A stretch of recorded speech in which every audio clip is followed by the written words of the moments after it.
Welcome to Harini channel. இன்றைக்கி என்ன பார்க்க போகிறோன்னா, காலையில் டிஃபன் வெண்பொங்கலும் சாம்பாரும்.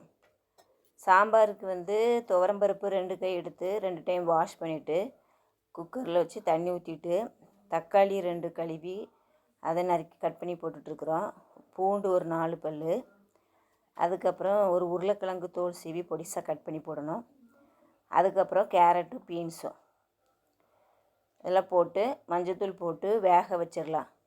கொஞ்சோண்டு கைப்புளி கரைச்சி ஊற்றணும், அதனால் கொஞ்சமாக புளி போட்டு ஊற வச்சுருக்குறோம். இப்போ காயெல்லாம் போட்டாச்சு. இப்போ நாம் மஞ்சத்தூள் போட்டுட்டு பெருங்காயப்பொடி போட்டுட்டு குக்கரை மூடி 3 விசில் விட்டுற வேண்டியதான். அரிசி பச்சரிசி 1 கப் எடுத்து ஒரு 250 கிராம் 1/4 கிலோ எடுத்து 2 டைம் வாஷ் பண்ணிவிட்டு அதை 10 நிமிஷம் ஊற வைக்கணும். அதை தண்ணியில் போட்டிருக்கோம். இப்போ அதுக்கு 1/2 கப்பு பாசிப்பருப்பு, 1/2 கப்பு பாசிப்பருப்பு எடுத்து அதை லைட்டாக வறுக்கணும். கொஞ்சம் பச்சை வாசனை போகுதுன்னு வறுக்கணும். கொஞ்சம் பச்சை வாசனை போய் நல்ல கொஞ்சம் பச்சை வாசனை போனோன்னா ஒரு வாசம் வரும், பருப்பு வறுத்த வாசம். அந்த கொஞ்சம் லேசாக செவந்து வரும். அந்த டைமில் நம்ம அதுக்கு எடுத்துடணும். எடுத்து அதையும் 2 டைம் வாஷ் பண்ணிவிட்டு நாம் அரிசி கூட கலந்து வச்சிடலாம். இப்போ நம்ம நல்லா வறுத்துட்ருக்குறோம். இப்போ பாருங்கள், நிறம் மாறிடுச்சு. இப்போ இதை நம்ம 2 டைம் கழுவிட்டு அதையும் பச்சரிசி கூட போட்டு வச்சாச்சு. இது எல்லாத்தையும் குக்கரில் மாற்றிடலாம். குக்கரில் மாற்றிட்டு 1 கப் அரிசிக்கு 4 கப்பு தண்ணி, 4 டம்ளர் 4 கப்பு தண்ணி ஊற்றிட்டோம். தேவையான அளவு உப்பு, ஒரு சிட்டிகை மஞ்சள் தூள், அவ்வளோதான். இதை மூடி வச்சுட்டு 4 விசில் விட்டுடலாம். ரெடி ஆகிட்டுருக்கட்டும். அதுக்குள்ளே புளி அங்கே சாம்பாருக்கு பருப்பு வந்துருச்சு. புளியை கரைச்சிட்டு புளியை கைப்புளி கொஞ்சமாக போட்டிருக்குமா, அது 2 டைம் கரைச்சா போதும். அதுக்கப்புறம் அது கூட சாம்பார் தூள் போட்டுடலாம். சாம்பார் தூள் 1 ஸ்பூன் போட்டு போதும். 1 ஸ்பூன் போட்டுட்டு இதை ஸ்டவ்வில் வச்சிடலாம். இப்போ பாருங்கள், நம்ம பருப்பு காய்கறிலாம் போட்டோமா, நல்லா வெந்துருச்சு. அதை ஒரு கரண்டியை வச்சு நல்லா மேஷ் பண்ணி விட்டுடலாம். கரண்டியை வச்சு நல்லா கலக்கினால போதும், நல்லா கடைஞ்சிடலாம். பருப்பு நல்லா இதாக மிக்ஸ் ஆகிரும். நல்லா வெந்தது. நல்லா மேக்ஸ் பண்ணிட்டு விட்டு இப்போ நம்ம அது கூட கலந்துடலாம். புளியும் சாம்பார் தூள் வச்சுருக்கோமா, அது கூட கலந்துடலாம். ஊற்றிட்டோம். சாம்பார் ரெடி. இதுக்கு தேவையான அளவு உப்பு போட்டுக்கிட்டோம்னா சாம்பார் ரெடி. இதை ஒரு கொதி வந்தோடனே இறக்கிட்டு தாளித்து வச்சிடலாம்.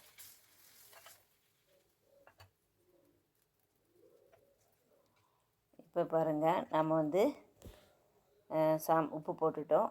உப்பு போட்டு ஒரு கொதி வரட்டும். நல்லா ஒரு கொதிச்ச உடனே இறக்கி வச்சுட்டு நம்ம தாளிச்சிடலாம். இது தாளிக்கிறதுக்கு சின்ன வெங்காயம் ஒரு 5-6 நம்பர் தேவை. அதை உரித்து வச்சுருக்கலாம். முழு சின்ன வெங்காயத்தை அப்படியே போடணும். சின்ன வெங்காயத்தை தோல் உரித்து வச்சுருக்குறோம். ஒரு 2 வரமிளகா, கடுகு, வெந்தயம், கருவேப்பிலை, அவ்வளோதான் தேவை இதுக்கு. இப்போ பாருங்கள், நல்லா கொதிக்குது. கொதி வந்துருச்சு. இப்போ நம்ம இதை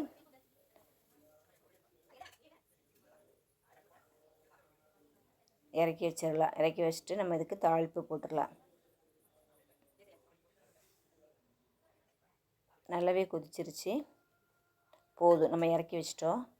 இப்போ நம்ம தாளிக்கிறதுக்கு தாளிப்பு கரண்டி வச்சாச்சு. 1 ஸ்பூன் எண்ணெய் விட்டுடலாம். 1 ஸ்பூன் எண்ணெயை விட்டுட்டு கடுகு போட்டுடு. கடுகு 1/2 ஸ்பூனு, வெந்தயம் 1/4 டீஸ்பூன். எண்ணெய் காய்ஞ்ச உடனே, எண்ணெய் நல்லா காஞ்சோடனே கடுகு 1/2 ஸ்பூனு வெடிக்குது கடுகு. அப்புறம் நம்ம வெந்தயம் ஒரு 1/4 ஸ்பூன் போடுறோம். போட்டுட்டு அப்புறம் சின்ன வெங்காயம் உரித்து வச்சுருக்குறோம். வரமிளகா 2, சின்ன வெங்காயம் ஒரு 5 நம்பர் உரித்து வச்சுருக்குறோம். அது கருவேப்பிலை, அவ்வளோதான்.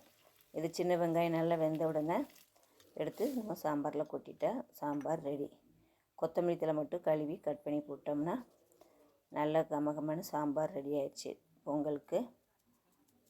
இப்போ நம்ம கொத்தமல்லி தழையும் கட் பண்ணி போட்டுறோம்.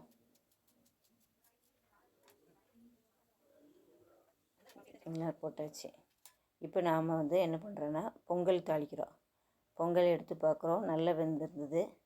இப்போ பாருங்கள், சூப்பராக வெந்திருந்தது. அதை அப்படியே ஒரு மேஷ் பண்ணி விட்டுறலாம். கரண்டியை வச்சு நல்லா அப்படி இது பண்ணோம்னா கொஞ்சம் குழஞ்ச மாதிரி இருக்கணும். அப்போ தான் நல்லாயிருக்கும் பொங்கல் சாப்பிட்றதுக்கு. அதுக்கு நெய் ஒரு 2 ஸ்பூனு, ஆயில் 1 ஸ்பூன் ஊற்றணும்.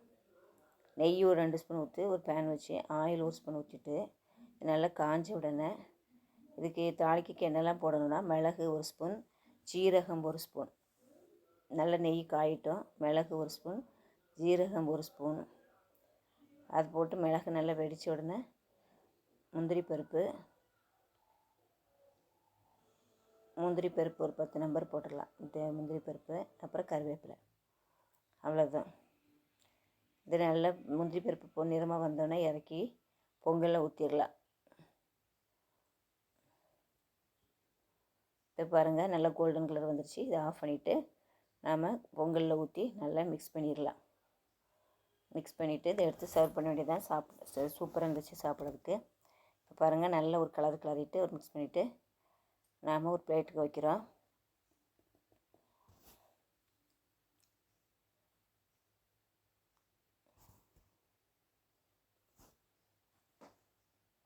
இப்போ நாம் ஒரு பிளேட்டில் மாற்றுறோம். பிளேட்டு வச்சு இதை வந்து ஒரு பவுலில் மாற்றி அதை அப்படியே வச்சிட்டோம்னா அழகாக பவுலில் நெய் தடவி பொங்கலை வச்சு அப்படி வச்சு கமுத்தி எடுத்துட்டோம்னா அழகான ஷேப்பில் வந்துடும். பக்கத்தில் வந்து ஒரு பவுலில் சாம்பார் வச்சிட்டோம்.